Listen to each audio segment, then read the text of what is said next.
Couple tips on dragging a jig versus hopping a jig.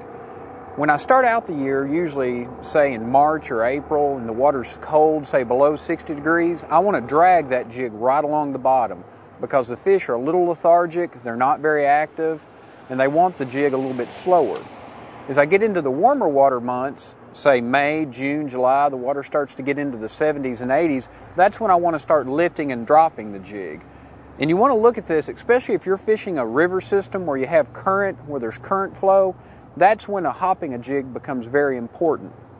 Another tip I'll give you is if you're ever out there and you pull up on a school of bass on a point or a ledge and you start out, you're dragging your jig and you catch a number of fish and all of a sudden those fish quit biting, a lot of times all you got to do is start to lift or snatch, hop the jig up, and you can actually trigger a couple of extra fish to bite that otherwise wouldn't have bit that jig when it was along the bottom.